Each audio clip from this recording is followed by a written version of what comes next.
kubona mbona iyerekwa indege nyinshi ziri hano i Kigali, ariko indege nyinshi nabonaga hano i Kigali zigenda zijya mu Bushinwa mu bihugu bitandukanye, nabonye ari ziri kuva muri ahageze arangije ahita yuzura umwuka wera ajya mu ndimi. Ni ibintu byambayeho, ntabwo ndi kubeshyira kuri social media kuko ndabiza ahantu hose umuntu aba ari Imana ibihari. Nahangaha nicaye Imana irahari, kandi mbivuga nzi ko umuntu wese azabibazwa. Ndamutse ndi kubeshya nazabibazwa, Imana irabizi ko byambayeho. Umushumba ahita yuzura umwuka wera ajya mu ndimi, aravuga ngo nimwumve uko Uwiteka Imana avuganye namwe, nta munyabyaha uri muri mwebwe, nimwiyicarire. Imana yabejeje mukigera ku marembo y'urusengero, niko umushumba yavuze, bariyicarira. No mu bindi Imana izatubaza, kuko izazana umurimo w'umuntu wese mu manza, nawe izabimubaza kubera iki yemeye abantu bayoba bakavuga ngo ndashimira Faranswa, kandi bakagombye gushimira Imana. Murabona ibyo muri gukora, murimo kwambura Imana icyubahiro cyayo. Ibyiza rero mwakagombye gukora ni mureke Imana yitwa Imana, kandi icyubahiro kibi cy'Imana. Kuko niba mutangiye kwambura Imana icyubahiro, mukavuga ngo ngewe ndimo ndashimira runaka, ntabwo ari byiza. Nubwo umuntu yaba yarakugaburiye, wakagombye kushimira Imana, uvuga ngo ndashimira Imana yakoresheje. Abantu benshi cyane tugeze mu gihe gikomeye badakeneye kubwirwa ubugingo, badakeneye kubwirwa ko hari ubundi buzima bw'iteka, badakeneye kubwirwa ko bagomba gukizwa bakareka ibyaha, abantu badakeneye kubwirwa ko bagomba kureka ingeso mbi, abantu ntibakeneye kubwirwa yuko Yesu yaje mu isi. Nubwo iyi nzira ifunganye abantu benshi batayiha agaciro, ariko Yesu abagira inama. Niyo ushatse kubwira abantu ko bagomba kunyura muri iri rembo rifunganye, bamwe barakwanga, bamwe ntibakwemera. Kandi koko Yesu arababwira ngo ariko nubwo bakwanga, nubwo batakwemera, nubwo bakurwanya, wowe uzi icyo ashaka ntafata icyo abonye. Arababwira ngo iri rembo rifunganye harimo ubugingo, nubwo abantu bababazwa, nubwo bageragezwa, nubwo batukwa, nubwo basuzugurwa, nubwo bahura n'ibigeragezo, nubwo bahura n'intambara nyinshi. Arangije aravuga ngo ngewe nabonye mwana mufite amashoka y'intirano. Niba wakodeshaga Imana iguhaye inzu, niba wakoraga business itari iyawe, Imana iguhaye yawe business. Aravuga ngo ibintu byose mwana mufite n'intirano, ariko Imana ibagiriye neza. Haleluya. Arangije umushumba amateranira barasoje, arangije araza aransezera, arambwira ngo wakoze kuza kutubwiriza Imana igumugisha. Wa mukozi w'Imana nawe wasigaye arangije aramujyana amwinjiza nyine muri biro. Nuko bimeze, naho bagiye nanjye ndataha. Ndabyibuka icyo gihe natashye n'amaguru. None umushumba agihaguruka atangira kwikubita mu mutwe, agira agahinda, avuze induru ngo ariko Mana yanjye, aba bakristo nyoboye ni bakristo bwoko ki? Ninde babwiye ko hari umuntu ugikora icyaha? Ubuntu bwa Kristo bwamariye iki?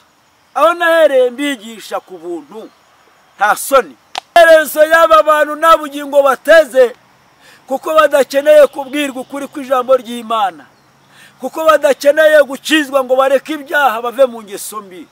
Nibo bari muri iri rembo rigari. Hereza kuba umuntu aririmba, umuntu abwiriza, umuntu ahanura, umuntu avuga ubutumwa bwiza, umuntu ayoboye itorero runaka, ariko Yesu yamubona akabona ari isega riryana. Kandi isega namaze kumenya amakuru yuko ngo isega ngo ni imbwa zo ku gasozi. Kandi urumva imbwa zo ku gasozi, imbwa bisobanuye ubusambanyi cyangwa se wehese. None utekereza kuba umuntu Yesu amubona nk'isega iryana, nk'imbwa yo ku gasozi, ari kuri urwo rwego. Niyo mpamvu yababwiye ngo abaha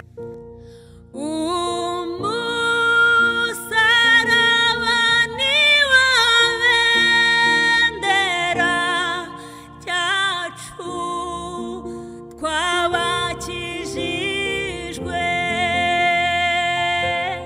tweme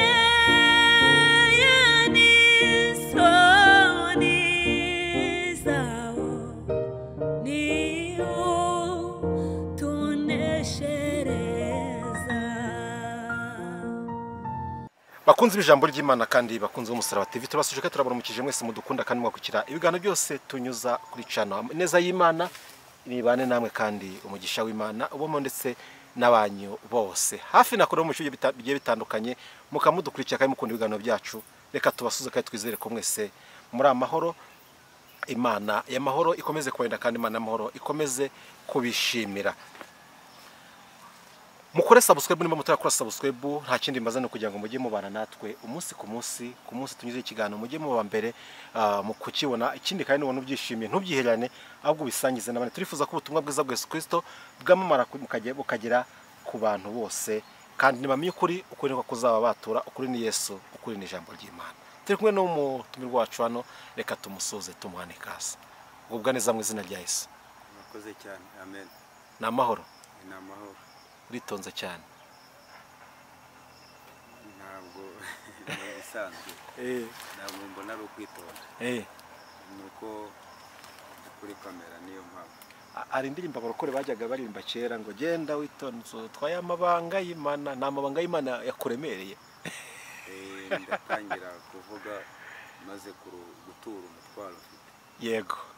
Turaje tuguha umwanya awuture kandi nzi yuko n'Imana iri kumwe nawe. Turagusuje rero kandi tuguhaye ikaze mu kiganiro cyacu cy'uyu munsi. Mbere yuko tutangira reka tugusabe usuhuze abaduteze amatwi muri kano kanya. Muri bande mwongeye mubibwire byose ntacyo bitwaye. Murakoze cyane. Ndizera ko atari ubwa mbere tubanye n'abantu kuri iyi channel Umusaraba TV. Yitwa Jean Marie Vianney Bizimana. Yego. Umugabo ngewe ndubatse. Mfite aderesi ariko. Yego. Ntabwo ndi babavuga butumwa cyangwa babahanuzi b'inzererezi batagira aho babarizwa. Ni umukristo. Yego. Barizwa muri paruwasi ya Muganza, umudugudu cyangwa se itorero ni rya Kiruhura. Yego. Imana ishimwe cyane. Uyu tugiye kuganira n'umukristo n'umukozi w'Imana kandi ufite adresse karongere ngo wahamagaye kandi akanatoranywa agatubanyizwa n'uyu murimo kugira ngo yamamaze kwera kw'Imana. Kuva iyo mumonye hano nuko n'imbuto abari nzima n'umukristo. Imana igumisha kandi Imana reka twenge gukomeza amaboko. Amen. Yego, reka tugiye gutangira ikiganiro cyacu, ariko kandi mbere yo kudutangira nkuko wavuze ngo abantu batagira adresse, ese mubana gute n'abantu batagira adresse baza bitiririye Imana bameze nka babahanuzi b'inzerezi babayeho mu gihe cya kera? Mubana gute na bano bantu mukwana gute umurimo w'Imana kugira ngo ahari batabasiga icyasha? Uburyo tubana nabo buriya twamaze kumenya ko umuntu wese azabazwa dosiye yiwe. Iyo umugiriye inama ko agomba gushaka adresse, rimwe na rimwe akabyanga, rimwe na rimwe akakubwira ko bitashoboka, biterwa n'ibyo bagiye bakora mu matorero n'amadini basengeramo. Ugasanga ntibigeze bera imbuto zikwiriye abakristo. Rimwe na rimwe barabaciye cyangwa se barabatenze. Rimwe na rimwe hari n'ababikora batafite adresse batarigeze bakizwa, ahubwo kubera ko abantu benshi umurimo w'Imana bawugize nka business cyangwa ivugabutumwa, bakavuga ati nta handi amakiriro asigariye uretse kujya ku masocial media tukabeshya ngo turi abakozi b'Imana, turi abavugabutumwa kandi ari indonke kugira ngo barebe ko abantu ari cyo babamarira. Ariko numva ko bakagombye kujyaho ari ukwamamaza ubutumwa bwiza, atari no kugira ngo nibuze barebe ko bagwiza views menshi abantu bari bubabone. Buri impamvu babikora ibyo ngibyo badafite amadresse ntabwo ari ukugira ngo ubwami bw'Imana bwaguke. Bafite ikindi kintu bashaka, uko Pawulo ne kwigeze yandikira abagalatiya, arababwira ku gice cya mbere, abagalatiya igice cya mbere umurongo wa 8, arababwira ngo ndatangazwa nuko mwimuye Kristo muri mwebwe, nyamara si ubundi butumwa ahubwo ni ikindi. Wabona rero atari ubundi butumwa ari ikindi baba bashaka muri ibi bintu byivuga butumwa. Ni ikindi bararikiye. Uko ikintu ngiye koza ngiye kutangoza nise bimamariye iki kwamamaza Yesu tabazi, gukora Yesu tabazi bibamariye iki? Nicyo mvuga nshaka kubaza. Icyo bibamariye nyine nuko bashaka kubyibushya imibiri bagapfusha ubugingo. Icyo bashaka bo nuko imibiri yabo ibyibuha, ariko ubugingo nibushaka buhatakarire, babona ibyo kurya, babona ibyo kunywa, babona ubuzima, aho iby'ubugingo byo ntabwo babyitayeho. yego bo ntabwo bazi ko barimo bakorera mu gihombo, kandi ntacyo byaba bimaze kububwiriza, kubuhanura, kubuvuga ubutumwa bwiza ariko utazabona ubugingo, kuko ntabwo mu isi abakristo dukunda kuvuga ko mu isi atariho iwacu. yego Hari iyindi gakondo Imana yaduteguriye, ubuzima bw'iteka, aho batarwara, aho badapfa. Niho Imana yateguriye abakristo, abanyamasengesho bakorera Imana. yego Nabo rero bakagombye kumenya ubwenge, bakavuga ati koko iyi si izarangira cyangwa se ubuzima buzarangira, nta rwego rushobora kubaho umuntu adashobora kubamo ngo abure kudasenga, kudakorera Imana. Babaye abanyabwenge bagarukiraho nabo bagakora bakorera Imana. amen. Reka tugushimire, ibyo byose habwirwa benshi akumva bene yo, abaradukurikira bameze batyo, nimba bamenye ubwenge bagira ibyo bakosora, kavuga ngo inzira z'ikigero. Reka tugushimire, tuvuge ngo Imana y'amahoro iguhe umugisha kandi ikomeze gukomeza amaboko muri iyi minsi. Reka tugusaba noneho usenga Imana, utugezeho ubutumwa Imana yashyize ku mutima wawe. Murakoze cyane, urakoze Mana, uri mwiza, urahebuje kandi urakomera, urakiranuka, ufite imbaraga zihagije zo gukiza imitima y'abantu. Ijambo giye kuvuga urerekereje imbaraga zikomeye, sindivuge mbwirijwe n'ubwenge bwanjye cyangwa n'umubiri wanjye, ndivuge mbwirijwe n'imbaraga z'Umwuka Wera, kandi abazaryumva bose rizagira aho ribakura, rigire n'aho ribageza kandi ribajyana, kugira ngo ubwo uzaza kureba itorero ryawe na ba bandi bakirira ijambo uzasange bari maso. Kandi nanjye uvuga iri jambo, icyo nifuza ni uko uzabona ubugingo, ni uko uzimana ingoma nawe Kristo mwiza. Sabye imbaraga z'Umwuka Wera kubw'aka kanya mfashe vuga ijambo ryawe, ndibwira bari mu mpande enye z'iyi si. Urakoze, ni mu izina rya Yesu Kristo nsabye ubwenge, nsabye Umwuka Wera, nsabye uburinzi budahangarwa, ndi kuri iyi cano. Urakoze, ni mu izina rya Yesu Kristo musabye Imana, amen. Amen, amen. Reka rero Murakoze cyane, reka tuganire ku magambo ku mutima wanjye ari mu butumwa bwiza bwa Yesu Kristo uko bwanditswe n'intumwa Matayo, igice ni icya 7. Ubutumwa bwiza bwa Yesu Kristo uko bwanditswe n'intumwa Matayo, igice cya 7, cyangwa se Matayo igice cya 7. Turasoma umurongo wa 13 tugeze kuri 15. Niturangiza dusimbuke dusome 21 tugeze 23. Dusome mu izina rya Yesu. Haranditswe ngo munyure mu irembo rifunganye, kuko irembo ari rigari n'inzira ijyana abantu kurimbuka ari nini, kandi abayinyuramo ni benshi. Ariko irembo rifunganye n'inzira ijya mu bugingo iraruhije, kandi abayinyuramo ni bake. Mwirinde abahanuzi b'ibinyoma baza aho muri basa n'intama, ariko imbere ari amasega aryana. 21 haranditswe ngo umuntu wese umbwira ati mwami mwami, siwe uzinjira mu bwami bwo mu ijuru, keretse ukora ibyo Data wo mu ijuru ashaka.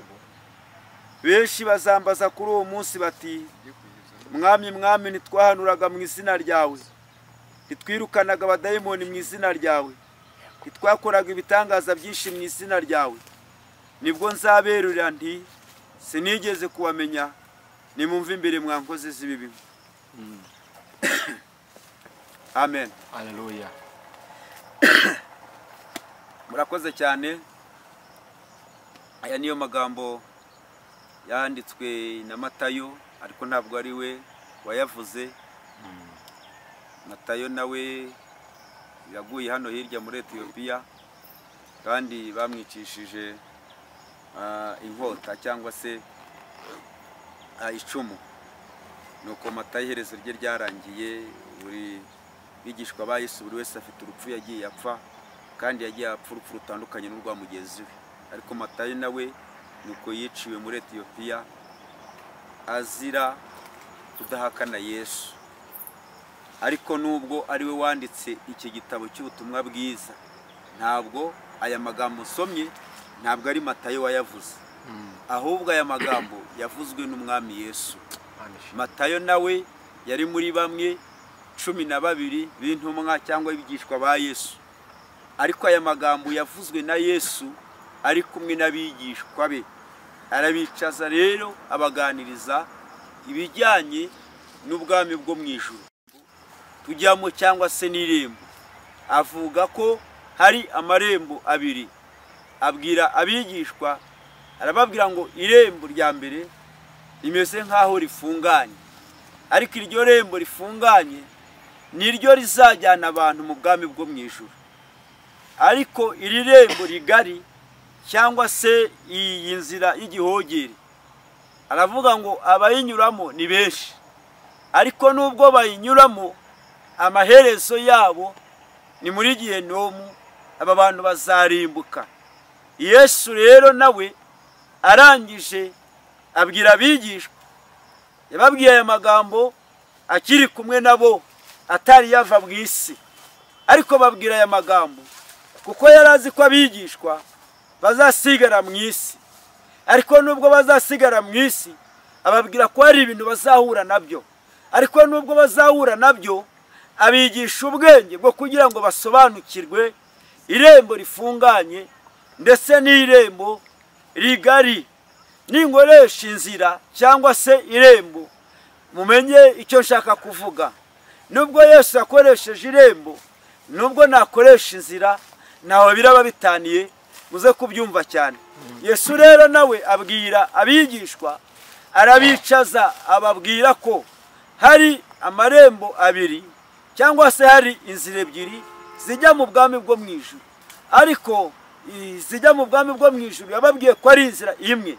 Nubwo abantu benshi bibwira ko ari inzira ebyiri, ariko Yesu yababwiye ko ari inzira imwe, kuko abantu benshi nabo bari muri iri rembo rigari bazi ko bari kujya mu ijuru.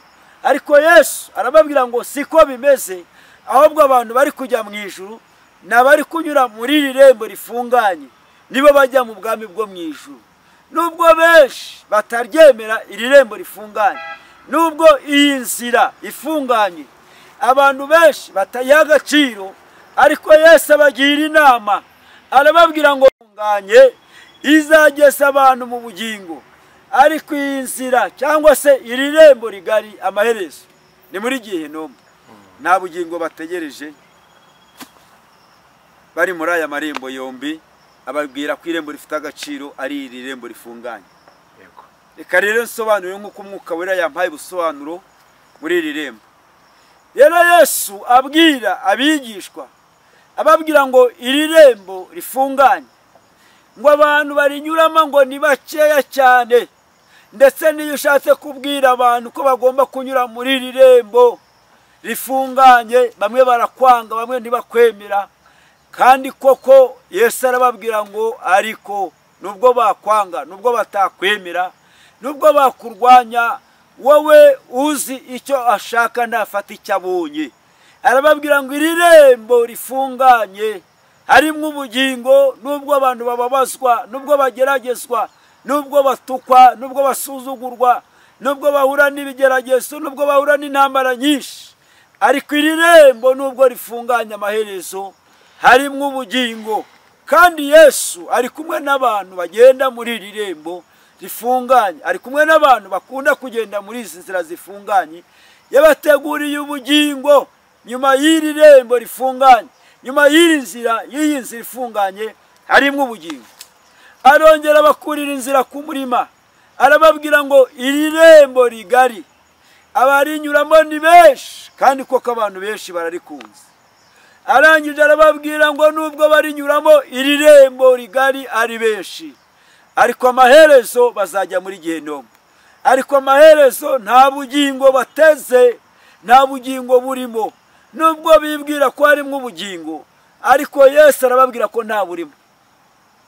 Reka ntange urugero, nibwo namenye agaciro k'aya magambo Yesu yavuze. Menye agaciro k'aya magambo Yesu yavuze, ko abantu bagomba gukunda irembo rifunganye, ko ari ryo rifite umumaro. Abandi nabo bakundira irembo rigari, nta mumaro urimo. Ntabwo nari buzabimenye iyo ntaza kujya mu ivugabutumwa.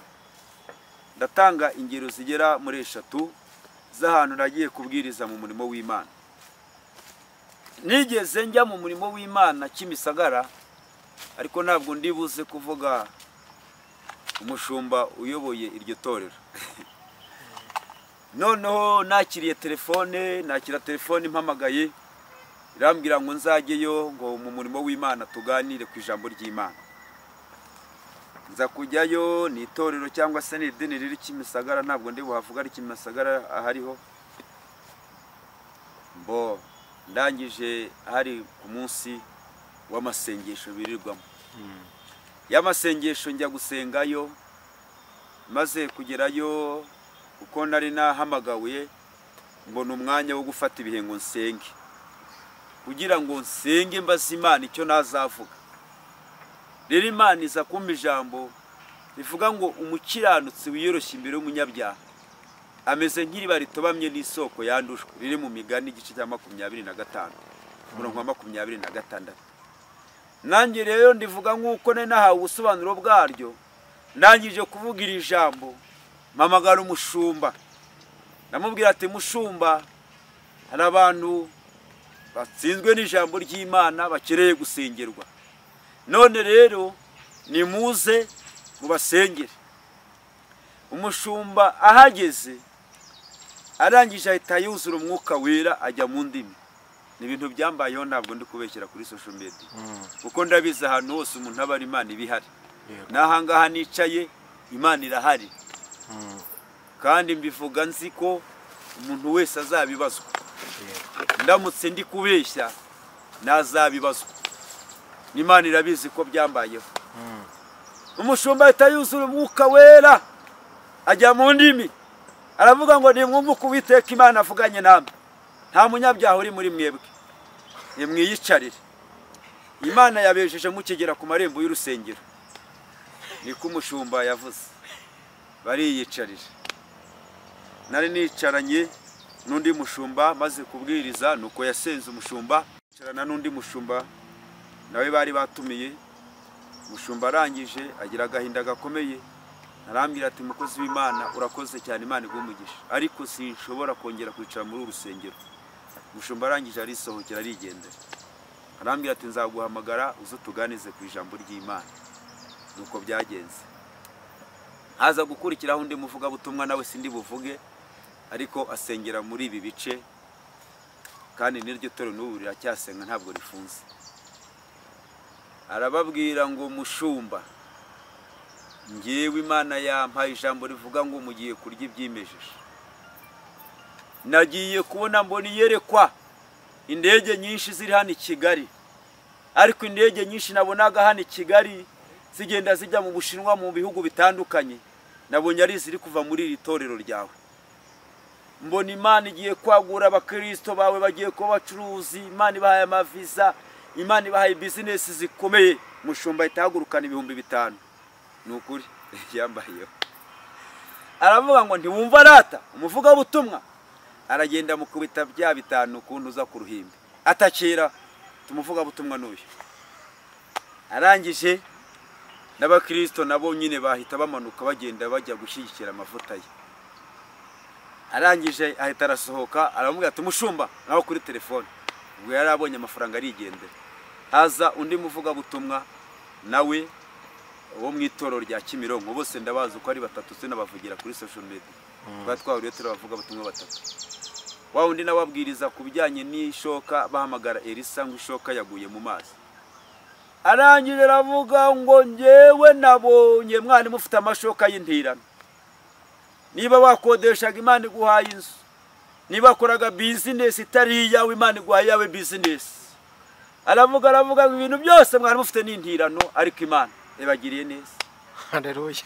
Arangije umushumba amateranira barasoje, arangije araza aransezera, arambwira ngo wakoze kuza kutubwiriza, Imana igumugisha. Wa mukozi w'Imana nawe wasigaye arangije aramujyana amwinjiza nyine muri biro. Nuko bimeze, naho bagiye nanjye ndataha. Ndabyibuka icyo gihe natashye n'amaguru, ntuye ibatsinda. Ngeze mu rugo nsanga umugore n'umwana ibintu byose byahiye mu nzu. umudamu yararimo yonsa umwana, udutotsi turamutwara, umuriro wari wagiye kandi batsinda muri karitsiye. None udutotsi tumutwaye, nawe buji iza kugira gute, iza kugwa, ntiyabimenya. Ahita ibintu byose byari biri uruhande rw'imyenda yose birafatwa, na supanete yararimo ashigukira hejuru yumva umuriro uri kwaka byahindutse, atangira kuzimya. Niko yambwiraga ko ariko byamugendekeye. Mpageze nsanga intoki nuko byagenze, imyenda yose nyibona mu nzu yahiye. Mpamagara umukozi w'Imana witwa Apolineri Kavuzampanda. Atagira ngo ibi ngibi ndi kuvuga ndi kubeshya. Kavuzampanda ni umukozi w'Imana witwa Kavuzampanda. Ndamuhamagara ndamubwira ati ese uzi ibyambaye, kuko ni namuhamagara nambwira ati ngiye kubwiriza aha naha, unsengere cyane kugira ngo Imana ize kubana nanjye. Maze kubimubwira aravuga ati sawa, none se wari wasenze? Aravuga ati nasenze. Ati hanganira ibikubayo n'ibikinta n'ibindi yambwiye ndashaka kuvugira hano. Aho se hamwe nagiye kubwiriza, ndimo ndi gusobanurira ijambo rivuga inzira ifunganye n'inzira ngari. Noneho rero ngewe bukeye bwaho hashize indi munsi ndabyibuka, undi mukozi w'Imana arampamagara arambwira tuzaze tuganize ku ijambo ry'Imana. Iryo torero rihande Kinyinya rirahari, njyayo kuvuga ubutumwa bwiza. Icyo gihe ndabyibuka nasenze umwuka wera arambwira ngo nzababwire ku ijambo riri mu Byahishuwe igice cya 21 rivuga ngo muri rwo ntiyazinjiramo ikintu cyose gihumanye, ko n'umuntu wese ukunda kubeshya akabikora atazinjira mu bwami bwo mu ijuru, keretse umuntu uzi ko amazina yanditswe mu gitabo cy'ubugingo niwe uzajya mu bwami bwo mu ijuru. Maze kurivuga mpamagara umushumba, amubwira ati mushumba ngwino usengera abantu. Ndabyibuka hari hapfukamye abantu 7 batsinzwe n'ijambo ry'Imana. Nari nahamagaye abantu basubiye inyuma n'abantu batari bakizwa bazi umushumba basengera. None umushumba agihaguruka atangira kwikubita mu mutwe, agira agahinda avuze induru ngo ariko Mana yanjye, aba bakristo nyoboye ni bakristo bwoko ki? Ninde babwiye ko hari umuntu ugikora icyaha? Ubuntu bwa Kristo bwamariye iki? Aho nahereye mbigisha ku buntu nta soni, ubuntu bwamariye iki? Nimaguruke mugende. Ibisa babaho muzabyirengere, kuko mwabaye abana timwamenya gushimira. Nuko nababwiye, ndangiye nababwiye ati kandi ikindi no mu bindi Imana izatubaza, kuko izazana umurimo w'umuntu wese mu manza, nawe izabimubaza kubera iki yemeye abantu bayoba bakavuga ngo ndashimira Faranswa kandi bakagombye gushimira Imana. Murabona ibyo muri gukora, murimo kwambura Imana icyubahiro cyayo. Ibyiza rero mwakagombye gukora ni mureke Imana yitwa Imana kandi icyubahiro kibi cy'Imana, kuko niba mutangiye kwambura Imana icyubahiro mukavuga ngo ngewe ndimo ndashimira runaka, ntabwo ari byiza. Nubwo umuntu yaba yarakugaburiye wakagombye kushimira Imana, uvuga ngo ndashimira Imana yakoresheje Nepo akangaburira, ndashimira Imana yakoresheje Faranswa akanyambika, ni Imana iba yamukoresheje. Nicyo kintu nababwiye. Sinamenya ko kimubabaje. Kuwa kabiri arangije arababwira ngo mwumvise umuvuga butumwa wabwirije, ati biriya yababwiye nimukajye mubiha umwanya, mujye muvuga ngo ndashimira runaka Faranswa kuko ni ngewe bakodeshereza iyi sare, kuko ngewe Faranswa ni ngewe ubajyana ku musozi nkabasengera. Ati bariya batumishi ni inzara iba yabishe, niyo mpamvu babwiriza. Atazi yuko yicayemo abiwanjye, atazi yuko yicayemo inshuti zanjye, kuko ntabwo nagiye mu murimo w'Imana. Rero nicaye nibwo naje kujya nsoma ibyanditswe, menya n'iri jambo ko burya nubwo turi mu murimo w'Imana, ko nubwo turi mu itorero, nubwo turi abavuga butumwa, turi abahanuzi, turi abanyamasengesho, burya Yesu abwira abantu ko ari irembo rigari n'irembo rifunganye. Yari abizi yuko bavuga butumwa yari abizi yuko tuzahura nabyo turi mu isi.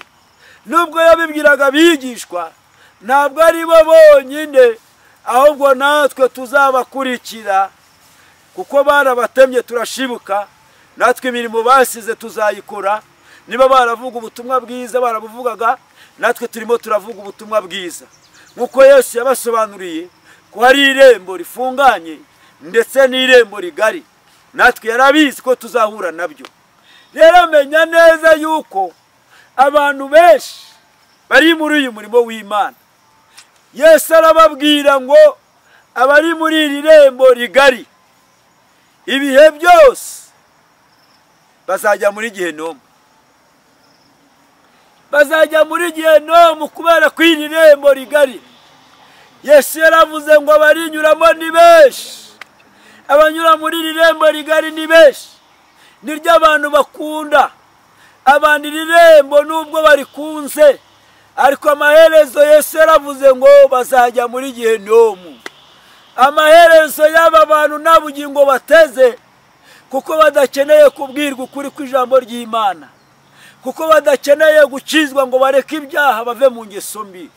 Nibo bari muri iri rembo rigari. Nkuko nanjye nagiye mpura n'ibyo bintu mu murimo w'Imana, ntabwo abantu bashaka kubwirwa ko bagomba gukizwa. Kandi nubwo bababwira ngo ubuntu bw'Imana bwabamamariye iki, ariko mujye mumenya ngo ijambo ry'Imana riravuga ngo dukomeze dukora ibyaha nkana, ubuntu bw'Imana bukomeze busage. Ntabwo ari byiza, ntibikabeho na rimwe. Niyo mpamvu rero banyamasengesho, abantu bose badukurikiye, nimukundire irembo rifunganye, kuko Yesu yaravuze ngo rijyana abantu mu bugingo. Nubwo barinyuramo ari bakeya, ariko iri rembo rigari abarinyuramo nibo benshi cyane. Nubwo barinyuramo gute, ariko bari kujya muri Gehinomu, niko Yesu yavuze.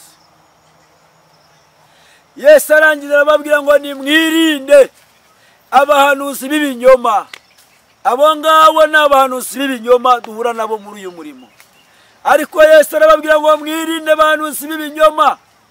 Basa n'intama, bameze nk'intama, bazaho muri hose bagaragaza ko ari intama, nyamara ngo Yesu yabitegereza akabona ari amasega aryana. Tekereza kuba umuntu aririmba, umuntu abwiriza, umuntu ahanura, umuntu avuga ubutumwa bwiza, umuntu ayoboye itorero runaka, ariko Yesu yamubona akabona ari isega riryana. Kandi isega namaze kumenya amakuru yuko ngo isega ngo ni imbwa zo ku gasozi. Kandi urumva imbwa zo ku gasozi, imbwa bisobanuye ubusambanyi cyangwa se wehesi. None utekereza kuba umuntu Yesu amubona nk'isega iryana, nk'imbwa yo ku gasozi, ari kuri urwo rwego. Niyo mpamvu yababwiye ngo abahanuzi b'ibinyoma mubirinde, kuko nubwo baza bameze nk'intama, biyoroshya, bagaragaza ko ari abagenzi, bagaragaza ko ari abanyamasengesho, ko ari abana b'Imana, bagaragaza ko ari abakristo, Yesu yaravuze ngo bigira nk'intama, nyamara ireba mu mitima yo ibona risibana. Nyamara Uwiteka Imana irabazi. Nubwo baba bakora uyu murimo bameze ngo kugira ngo biherereze abantu benshi, bahamagara abantu babakurikire kugira babone abayoboke benshi, Yesu yaravuze ngo abo bantu bameze batyo ireba mu mitima irabona ari nk'amasega aryana. Nubwo bigira nk'intama, ariko ni amasega aryana. Kandi abo Yesu abageranya n'abantu bari muri iyi nzira y'igihogere, bari muri iri rembo rigari. Yesu avuga yuko abo bantu bari muri iri rembo rigari, amaherezo y'aba bantu ni ukurimbuka. Amaherezo y'aba bantu bakurikiwe n'abantu benshi. Abanyura muri iri rembo, abarinyuramo ni benshi. Abanyura muri iri rembo rigari rifite abayoboke benshi, ariko Yesu abwira abigishwa be, arababwira ngo nimubirinde. Nubwo bimeze gutyo, arangije arakomeza ababwira amagambo, arababwira ngo benshi basambaza kuri uwo munsi bazavuga ko mwami mwami, twarahanuraga mu izina ryawe, twarabwirizaga mu izina ryawe, twasengeraga abarwayi mu izina ryawe, twagaburiraga abantu mu izina ryawe, twafashije abantu mu izina ryawe, twakoze umurimo wawe mu izina ryawe, ariko ngo nibwo azaberurira ko atigeze bamenya. Ati nimumve imbere mwa nkozi z'ibibi.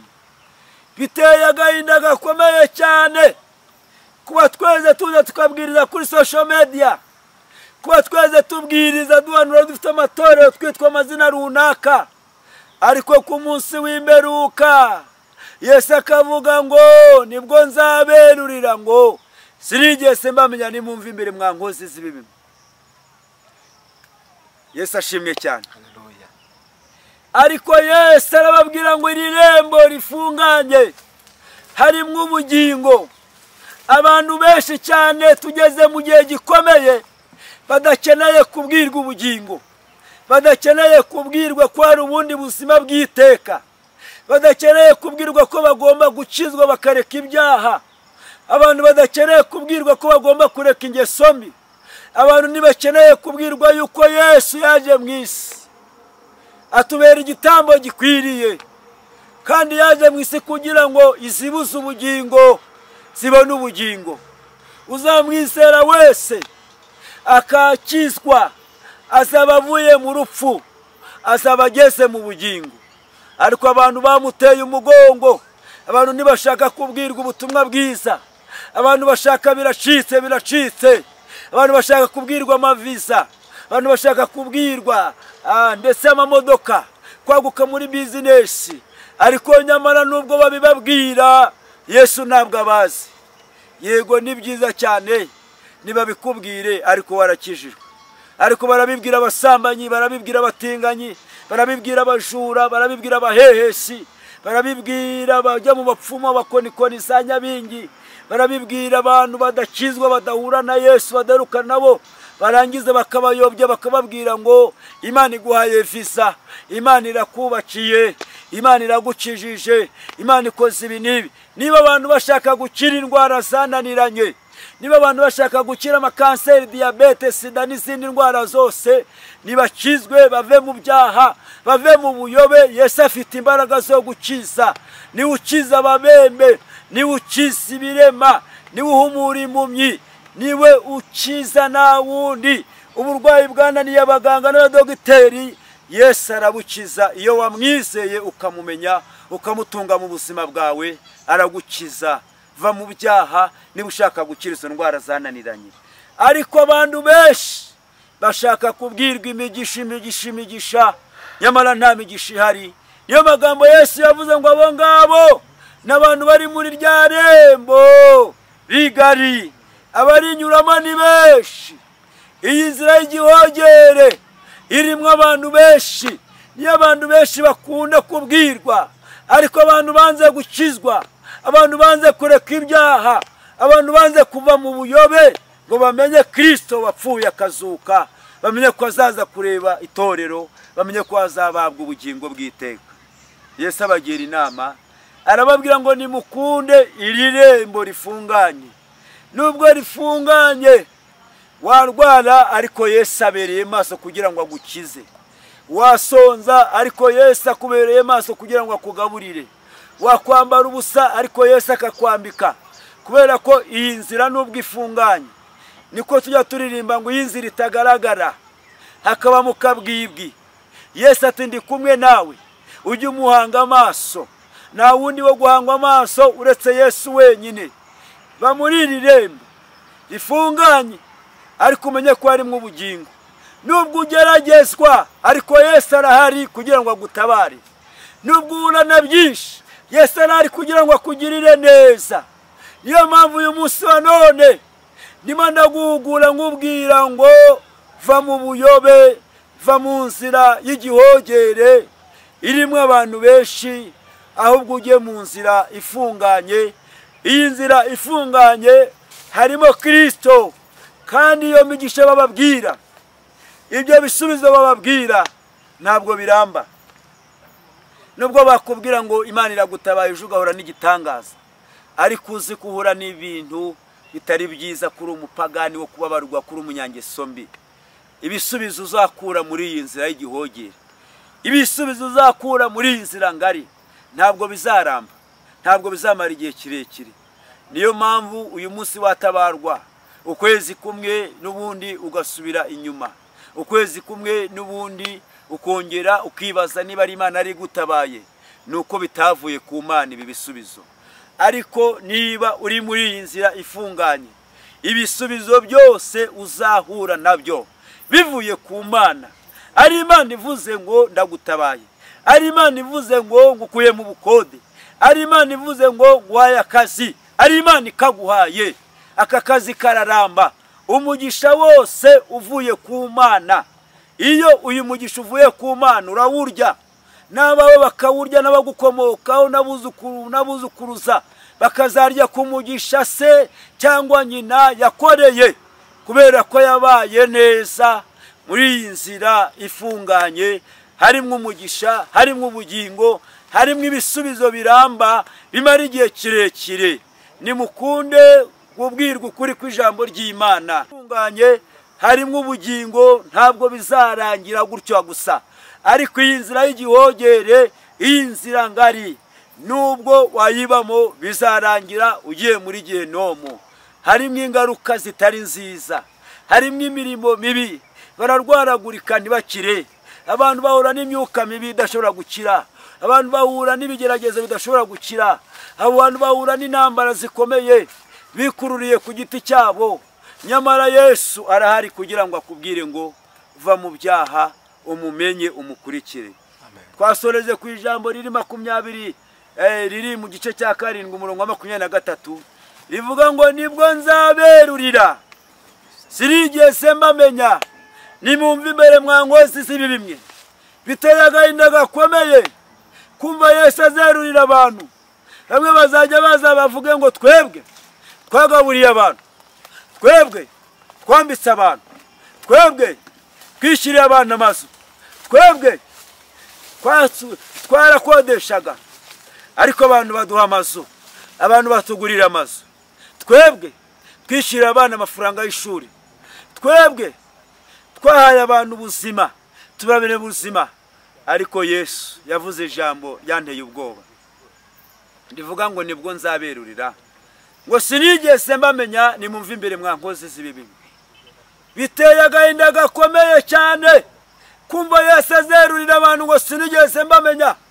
Abantu bararirimbaga, abantu barabwirizaga, abantu barahanuraga, abantu bari bafite titire runaka zitandukanye mu murimo w'Imana, abantu bari bafite insengero zikomeye, abantu bari bafite amabizinesi akomeye.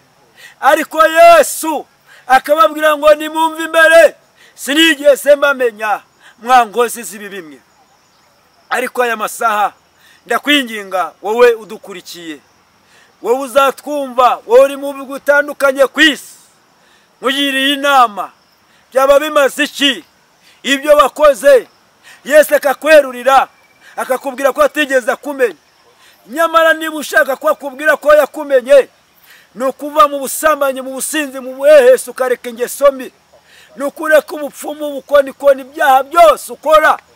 Uyu munsi ndakubwira ngo kizwa, ureke ingeso mbi, kizwa, wakire Yesu akubabarire. Ngwino Imana ijya yakira umunyabyaha wese, erega ngo nta n'umwe Imana yanze. Ngwino Imana irakubabarira, ngwino Imana irakubabarira, ngwino ufate icyemezo ukizwe. Wowe utari wakizwa, Yesu araguhamagara ko ugomba gukizwa. We waguye, ongera ubyuke, ongera ukizwe. Yesu ahora ateze amaboko, areba ko abantu bakizwa, areba ko abantu bareka ibyaha, areba ko abantu bava mu ngeso mbi. Akeneye ko itorero ryunguka, akeneye ko abantu bamenya ukuri kw'ijambo ry'Imana, akeneye ko abantu bava mu buyobe, akeneye ko wowe waguye, wowe utari wakizwa, wowe ugeragezwa, wowe ibigeragezo byanze kurangira, wowe uburwayi bwakubayeho karande, nuhura na Yesu aragukiza izo ndwara zananiranye, aragukiza gukure ku gisasiro cy'uburwayi. Niyo mpamvu ngubwiye ngo kizwa, ufata icyemezo. Ibyo ukora byose jya ubikorana urukundo, ibyo ukora byose ujye ubikora ngo uzi ngo uri kwandikisha, ibyo ukora byose jya ubikora ngo Imana izaguhemba. niyo mpamvu ari korasi tujya turirimba ivuga ngo Imana izaduhembera yuko tutayisuzuguje. Imana izaduhembera yuko tutayisuzuguje. Imana we, Imana izaduhembera yuko tutayisuzuguje. Abavuga butumwa, Imana izaduhembera yuko tutayisuzuguje. Imana izaduhembera yuko tutigeze tuyisuzuguza. Nubwiriza ujye ubwiriza ariko ntukigere usuzuguza Imana. Nuhanura nuyobora itorero runaka jya umenya ngo Imana izaguhembera yuko utayisuzuguje. Se urimo gusuzuguza Imana, nawe uri mu bantu Imana izerura ngo mve imbere sinigeze nkumenya wankoze ibi bintu. Byaba bibabaje biteye agahinda gakomeye. Ariko ndakwinginga wowe uyu mwanya ufate icyemezo. Hari indirimbo twakundaga kuririmba mu ishuri ry'abana bo ku Cyumweru. Ntabwo nava hano nayiririmbye kuko nawe Mwuka Wera arayimpaye ngo nyiririmbe. Nayiherukaga mu ishuri ry'abana bo ku Cyumweru kuko niho ngiwe nakuriye. Iyo ndirimbo baravugaga ngo ijyanye n'iki kibwiriza. Imibereho y'umuntu nibanga rikomeye, agenda ashaka ubutunzi yapfa ntajyane nabwo. Imibereho y'umuntu nibanga rikomeye, agenda ashaka ubutunzi yapfa ntajyane nabwo. Imbere y'Imana nibanga rikomeye, imbere y'Imana nibanga rikomeye. Abo mwabanaga bose bazaguherekeza bakugeze kumva yawe usigare wenyine. Abo mwabanaga bose bazaguherekeza bakugeze kumva yawe usigare wenyine. Imbere y'Imana nibanga rikomeye, imbere y'Imana nibanga rikomeye. Umvi namugirwa none ihane kuko umunsi wawe ugacibwa witeka. Umvi namugirwa none ihane kuko namugirwa none ugacibwa witeka. Umvi namugirwa none ihane kuko umunsi wawe arumye ugacibwa witeka. Imbere y'Imana nibanga rikomeye. Murakoze cyane. Ntabwo nzi kuririmba ariko message yari irimo yashaka kuvuga ngo ubutunzi bwose umuntu ashaka abushakishe gukorera Imana. Ubutunzi bwose abantu bashaka bari mu isi babushake ni bwiza ariko babushakishe gukorera Imana, babushakishe bahesha Imana icyubahiro. Imibereho y'umuntu nibanga rikomeye ngo ajya agenda ashaka ubutunzi ariko iyo apfuye ntabwo ajya ajyana nabwo. Bimaze iki Yesu akweruriye ko atigeze kumenya. Niba murashaka kubwira aya magambo nkubwira ngo iyi nzira nubwo ifunganye ariko harimo ubugingo. Nzira nubwo ifunganye Yesu aramagarira abantu kubabwira ngo harimo ubugingo. Nubwo harimo ibirushya, nubwo ubona kuyirimo bikugoye ariko humura, shinyiriza, komera, ubugingo burahari Imana yageneye abayo. Ariko iyi nzira y'igihogere, iyi nzira ngari nta bugingo burimo, no kurimbuka ni muri Gehinomu, nta byiza uzigera ubonamo. Ariko hitamo inzira nyayo ukwiriye kunyuramo. Murakoze cyane n'aya magambo Umwuka Wera yampaye kuvuga. Amen. Imana igumugisha cyane, natwe turagushimiye. Imana igumugisha mwinshi cyane. Yego. Reka tugane ku musozi w'ikiganiro cyacu nk'uko bisanzwe, turagusaba utanga nimero za telefone ubundi udusengera Imana. Murakoze cyane, Imana iduhana umugisha.